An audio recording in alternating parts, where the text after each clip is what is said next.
Hey everybody, welcome to part 2 in a series of videos for Sovrano, an abstract strategy game for 2 players. Now in Sovrano, the players are trying to vie for victory in one of 2 different ways. The first way they can gain victory is by having the most victory points at the end of the game where one player manages to capture the crown. Now it doesn't matter who captures the crown. While you may get bonus victory points for capturing the crown, it depends on whoever has the most victory points is going to be the grand winner of the game. The other way you can win the game is by capturing your opponent's emperor. And if you capture your opponent's emperor, it doesn't matter how many victory points either player has, capturing the emperor gives you instant victory and allows you to instantly defeat your opponent. Now in the game of Sovrano, every single player is going to get exactly 8 guards.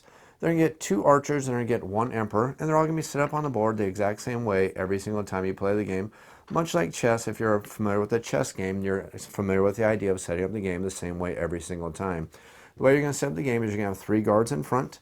You're going to have another row of 3 guards. Then you're going to have an archer, guard, emperor, guard, archer kind of row. And every single player sets the board the exact same way on their side of the board. Now, as I said, the way you're going to win the game is either by having the most victory points at the end of the game or managing to capture your opponent's emperor. Now, the way you're going to gain victory points is by controlling one of the towers at the start of your turn. Now, I must emphasize you have to control that tower at the start of your turn. So if you move a piece onto a tower on your turn, and then your opponent manages to do something to capture one of your pieces, removing it from the board before the start of your turn, you're not going to gain any victory points for that tower. You have to actually control that tower at the start of your turn, and you're going to gain 1 victory point for every single tower you control. Now, there's only 2 towers on the board, so if you happen to control both of them at the start of your turn, you're going to gain 2 victory points. Now, any one of your pieces control the tower. You can control it with a guard, you can control a tower with one of your archers, and you can even control a tower with your emperor. Now, as long as that piece happens to be on top of that tower at the start of your turn, you're going to get 1 victory point again for every single tower you happen to control. You're also going to gain 3 victory points if your emperor and your emperor only starts your turn on top of the crown. So if your emperor starts the turn on the top of the crown, you're going to gain 3 victory points. If you happen to still be controlling the towers, you're going to get victory points for those towers too. So it's possible if you play very smart and your opponent is not trying to counter your moves to get 5 victory points at one turn and also end the game there. Because as soon as somebody's emperor starts their turn, that player's turn on top of the crown, that's going to end the game, and the player's going to gain 3 victory points for controlling the crown, and if they happen to control towers, they're also going to get victory points for that. Once that's done, you're going to add up all the victory points, and whoever has the most victory points is going to be the winner of the game. So I must emphasize this. Just because you happen to control the crown and end the game doesn't mean you're going to be the victor, because whoever has the most victory points is going to be the victor. And also, as I mentioned earlier, if you happen to capture your opponent's emperor with one of your pieces, whether it's an archer, whether it happens to be a guard, or it happens to be another emperor, if you capture your opponent's emperor, capturing your opponent's emperor gives you instant victory no matter how many victory points your opponent happens to have. Make sure you don't confuse the crown space with any of the towers though, because the emperor's crown space is only available for the crown for the emperor to win it, but any piece can be on that space, but it's not going to give any victory points, again, unless the emperor happens to land on that space, ending the game, gaining those extra victory points. So you move any of your pieces you want onto the crown. It's not going to end the game. It's not going to give you any victory points, but the towers will give you victory points, and your emperor taking the crown will definitely end the game and give you those extra victory points. Sovrano is played out over turns, and on a player's turn they have to activate at least 1 other units, but they can activate up to 3 if they like. And there's one exception to that rule. On the very first turn of the game, the very first starting player only gets to activate up to 2 other units. Again, a minimum of 1 up to 2, and that's only for the starting player on the very first round of the game. After that, every player can activate a minimum of 1 and up to a maximum of 3 units on every single one of their turns. Now, I must say you can activate up to 3 units because you can't activate the same unit twice on the same turn. And every one of these units, the archer, the guards, and the emperor, they all move and behave and capture differently. So let's go ahead and explain how every one of these pieces operate, move, and capture. Now there's 3 different kind of units in Sovrano. You have your archers, you have your guards, and you have your emperor. And while the guards are the most prolific, they also have one of the most unique counterattack mechanics. I'll explain them last, and we'll go ahead and start with the emperor. Every single player has 1 emperor, and your emperor can move in any direction up to 1 space. They can also capture any direction up to 1 space.